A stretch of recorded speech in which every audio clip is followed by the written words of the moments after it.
Hai sis bro, apa kabar? Pasti sehat kan? Iya kan? Iya dong. Namaku Elsa dan di channel ini kita akan membahas dan mengupas informasi-informasi yang mungkin masih banyak orang belum tahu. Ia terlahir dengan nama asli Herman Webster Maczek pada 16 Mei 1861 sebelum kemudian ia merubah namanya menjadi Henry Howard Holmes. Ia terkenal dengan legendanya sebagai pembunuh berantai paling tampan dan cerdas pertama di Amerika.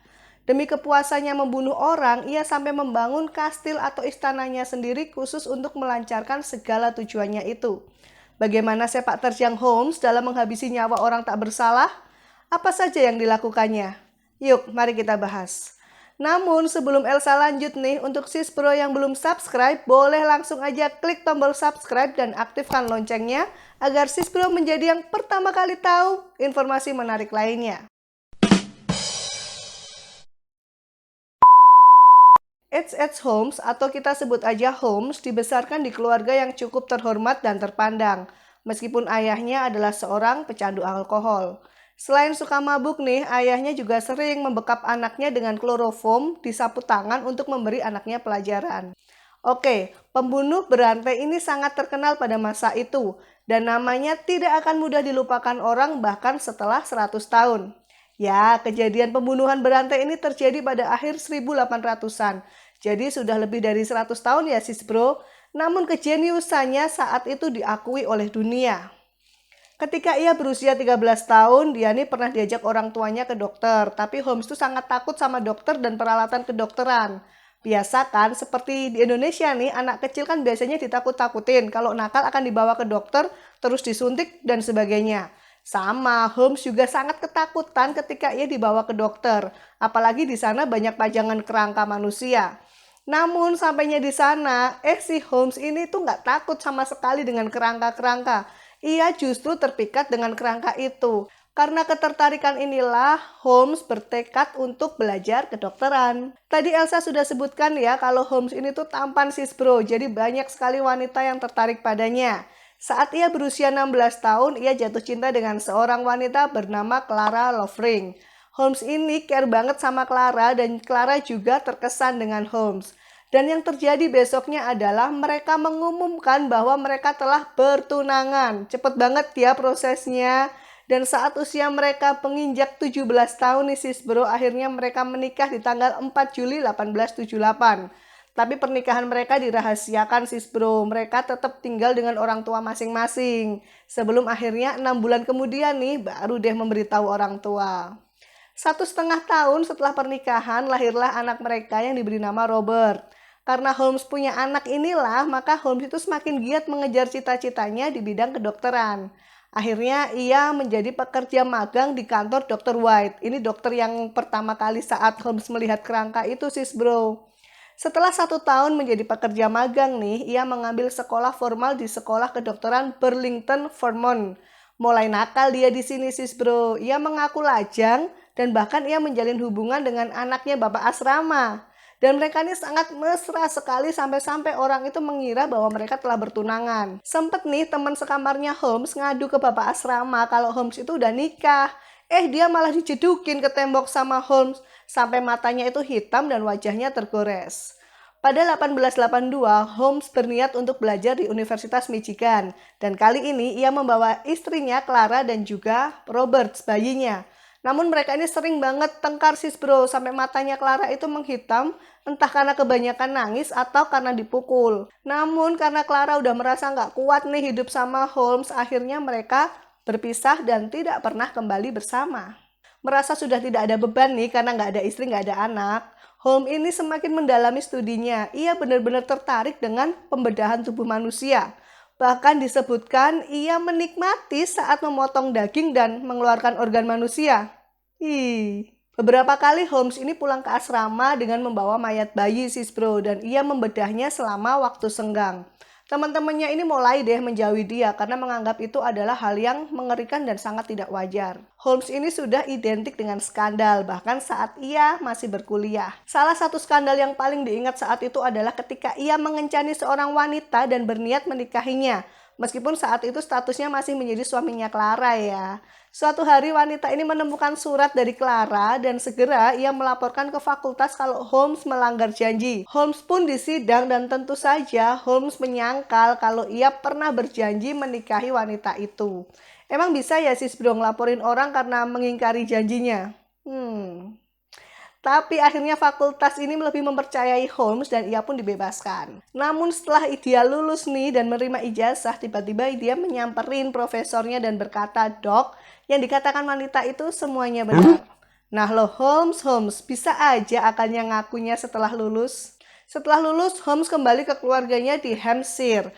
Dan di sana ia menjadi dokter dan juga guru di Moors Forks. Selama waktu ini dia tuh dikenal karena hutang-hutangnya sis bro. Dan dia juga suka menggodai wanita. Sampai-sampai dia menikahi 2 wanita lagi. Yang terakhir bernama Minnie Everett. Juga sama seperti Clara, dia nggak kuat hidup bersama dengan Holmes. Bahkan dia berani bersaksi bahwa ada sesuatu yang nggak benar dalam diri Holmes. Dan dia tidak menyukainya. Dia yakin bahwa Holmes telah melakukan pembunuhan. Karena reputasinya yang nggak bagus nih, Holmes sampai melarikan diri dari Moors Forks dengan tumpukan hutang dan tidak membayar sewa kamar. Karena pelarian inilah makanya ia mengganti namanya menjadi Harry Howard Holmes dan kemudian meresmikannya. Jadi inilah historinya kenapa ia mengganti namanya sis bro. Selama pelarian ini dia tinggal di Minneapolis dan ia menikah lagi dengan seorang wanita bernama Myrta Belknap pada 1886. Myrta ini berasal dari keluarga kaya. Seneng dong si Holmes ada sandaran finansial. Ia pun membeli sebidang tanah dan memasukkan nama istrinya, lalu dialihkan lagi menjadi nama ibunya dengan tujuan biar kreditur atau debt collector itu nggak ikut campur. Pintar kan akal-akalannya si Holmes? Pada tahun 1886 inilah Holmes bekerja di sebuah apotek di Chicago milik Dr. Holton, di mana bisnis apotek ini dijalankan sepenuhnya oleh istrinya. Holmes bekerja sangat keras sampai ia mampu membeli toko itu. Namun banyak juga yang memperkirakan pasangan suami istri Holton ini dibunuh oleh Holmes. Namun ada juga loh sejarah yang mencatat bahwa mereka berdua ini pindah ke Englewood. Nggak ada yang tahu deh. Tak lama, Holmes pun memberi lahan kosong di seberang apotek dan pada tahun 1887 mulai dibangun.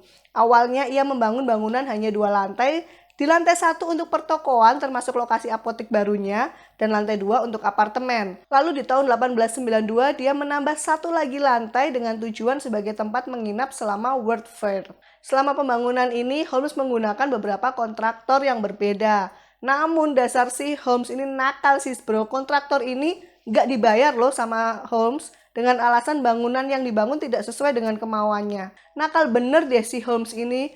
Cara dia tuh ajaib sis bro. Misalnya nih dia pernah beli brankas secara kredit. Kemudian dia menjual kembali brankas itu secara tunai. Nah tapi dia tuh nggak pernah membayar cicilan kreditnya sis bro. Nakal kan? Dan bangunan 3 lantai ini aneh sis bro. Diketahui bangunan itu terdiri dari banyak ruangan dengan pintu dan tangga tipuan. Jadi seperti daun pintu yang belakangnya bukan ruangan tapi hanya tembok. Lalu ada tangga yang ujungnya juga tembok. Dan di sana juga ada banyak pintu rahasia yang hanya diketahui oleh Holmes. Selain nakal secara finansial nih, Holmes juga doyan berkencan dengan banyak wanita. Tadi kan ada tuh Clara yang dinikahin pertama kali. Lalu saat kuliah dia juga mengencani banyak wanita. Kemudian menikah dengan Minnie Everett, lalu menikah dengan Myrta. Belum selesai nih, dia juga berselingkuh dengan seorang wanita bernama Julia Corner yang tinggal di apartemen miliknya bersama sang suami, Ned Connor. Saat sang suami ini, Ned Connor tahu bahwa istrinya berselingkuh, maka dia pindah untuk meninggalkan Julia dan Paul, anak mereka. Sementara Julia tetap melanjutkan perselingkuhannya dengan Holmes. Julia dan Paul dilaporkan hilang pada Natal 1891 dan Holmes dengan santainya nih bilang kalau Julia tuh telah meninggal saat aborsi. Meskipun tidak ada bukti atau konfirmasi dari pihak manapun. Menurut sis bro, apa yang terjadi dengan Julia dan Paul? Seorang wanita lainnya bernama Emmeline Cygren yang bekerja dengan Holmes di kastil itu dan kemudian menghilang secara misterius juga pada akhir tahun 1892. Namanya penjahat ya sis bro, sekali berhasil pasti ketagihan. Siap-siap sis bro, kita akan membahas kejahatan apa lagi nih yang dilakukan Pak Holmes. Pada tahun 1893 ada seorang wanita bernama Minnie Williams yang direkrut menjadi asistennya. Minnie ini terbilang kaya dan ia punya sebidang tanah di Texas. Tanah ini tuh semacam tanah warisan yang dimiliki Minnie dan seorang saudaranya yang lain. Memiliki bujuk rayu yang ajaib, Holmes pun berhasil meyakinkan Minnie untuk mentransfer akte propertinya ini ke atas nama seseorang bernama Alexander Bond, agar aman katanya. Namun yang tidak diketahui Minnie, Alexander Bond itu ya sebenarnya Holmes sendiri. Nah, maka jatuhlah properti itu ke tangan Holmes. Bulan berikutnya, Holmes dan Minnie dikenal sebagai pasangan suami istri dan menyewa sebuah apartemen di Chicago Lincoln Park. Saudaranya Minnie nih suatu saat berkunjung dan beberapa saat kemudian dia menulis surat ke bibinya bahwa ia berencana liburan menemani Brother Harry ke Eropa. Namun sejak saat itu baik Minnie ataupun saudaranya tidak diketahui lagi keberadaannya. Saat World Fair, ia membuka apartemen lantai 3-nya sebagai hotel agar para tamu bisa menginap karena lokasi gedung ini juga di tengah kota banget lah. Greget emang si Holmes ini, kenyataannya nih, ia bahkan tidak pernah menyewakan kamar-kamar itu sis bro. Namun suatu saat ia sengaja membakarnya dan meraup ribuan dolar dari asuransi. Kemudian pihak asuransi melakukan investigasi dong ya dan menemukan bahwa lantai 3 gedung itu sengaja dibakar. Dan akhirnya menuntut Holmes. Namun Holmes malah meninggalkan Chicago pada 1894 dan pindah ke Fort Worth, Texas, tempat di mana ia mewarisi lahan milik Minnie Williams. Di sana ia pun membangun gedung yang mirip dengan bangunan di Chicago, namun lebih besar dan sekali lagi nih dia nggak mau bayar kontraktornya. Kastil di Texas ini benar-benar mirip sis bro, seperti pintu yang menuju ke tembok, lalu tangga tak berujung dan pintu-pintu rahasia. Disinilah ia memiliki semacam kaki tangan atau orang kepercayaan bernama Benjamin Pitzel. Sebenarnya Holmes ini pernah ditangkap sis bro pada tahun 1894 dengan tuduhan menjual barang yang telah digadaikan. Namun ia dibebaskan beberapa hari kemudian.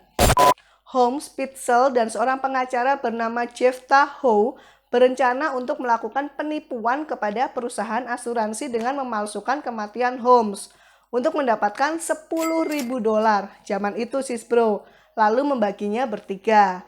Namun rencana ini gagal sis bro, perusahaan asuransi sudah mulai curiga dan menolak untuk membayar. Tak berhasil di penipuan pertama, Holmes pun merencanakan sesuatu yang baru, yaitu dengan memalsukan kematian Pitzel, asistennya itu tadi sis bro. Awalnya Pitzel ini mundur, takut. Tapi mulutnya Holmes ini kan manis banget nih, dengan iming-iming uang tentunya Pitzel akhirnya setuju. Mereka pun mulai mencari mayat yang sesuai dengan perawakan Pitzel. Namun ketika hari H datang, dengan jahatnya nih Holmes malah sengaja membekap Pitzel dengan cairan kloroform, lalu membakarnya. Dan ia pun melaporkan kematian Pitzel yang asli nih dan akhirnya mendapatkan uang asuransinya. Ia pun memanipulasi istrinya Pitzel sehingga 3 dari 5 anaknya akhirnya ikut Holmes. Jadi anak Pitzel yang diasuh oleh Holmes itu ada Alice, Nellie, dan juga Howard. Tentu saja saat itu Holmes memberitahu kepada keluarganya bahwa Pitzel itu nggak mati beneran, bahwa Pitzel itu sebenarnya berada di persembunyian di London. Mereka pun akhirnya pergi ke tempat di mana Pitzel dianggap berada. Jahatnya si Holmes belum berakhir sis bro.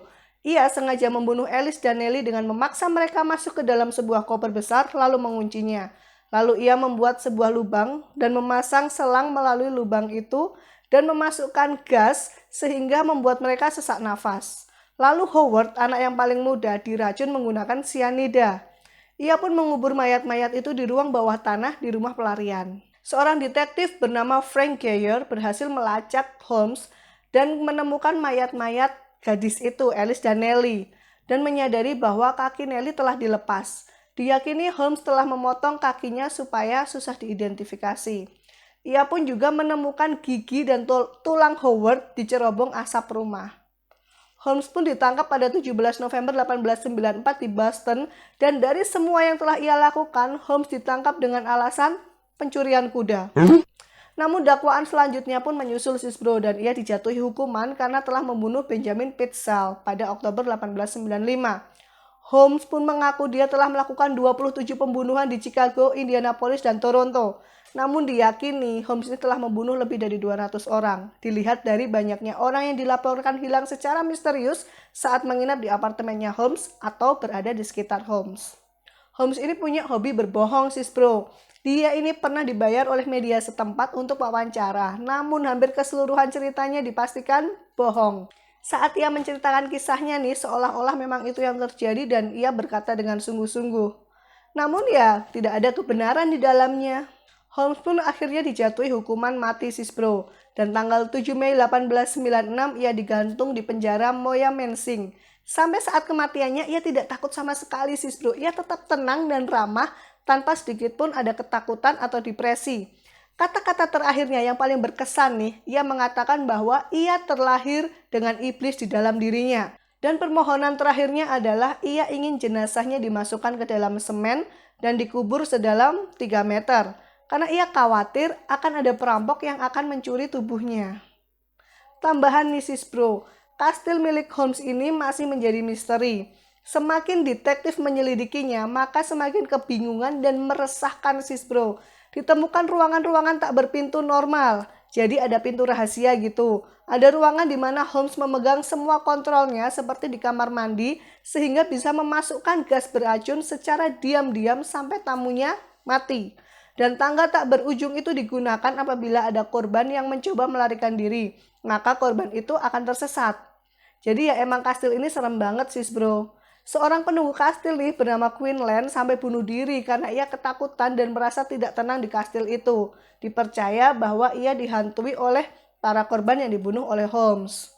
Bangunan ini sendiri disebut banyak orang sebagai Murder Castle dan secara misterius telah dimusnahkan pada Agustus 1895. Misterius sis bro, karena pada saat detektif dalam tahap investigasi nih, masyarakat tuh melihat 2 orang masuk ke bagian belakang gedung, lalu keluar setengah jam kemudian. Tak lama kemudian terjadi beberapa ledakan di bangunan itu dan menghanguskannya. Saat itu orang percaya bahwa gedung ini sengaja dimusnahkan untuk menghancurkan bukti-bukti yang belum ditemukan polisi. Menurut sis bro nih, siapa yang sengaja membakar The Murder Castle ini? Nah, itu tadi kisah pembunuh berantai pertama di Amerika yang tidak hanya sangat tampan, tapi juga sangat cerdas. Namanya pun masih teringat jelas di dunia kriminal, Henry Howard Holmes. Terima kasih untuk sis bro yang sudah nonton video ini sampai selesai. Dukung channel ini ya dengan cara klik tombol subscribe, like, komen di kolom komentar, dan share sebanyak-banyaknya agar orang lain juga mengetahui informasi ini. See ya! Mwah!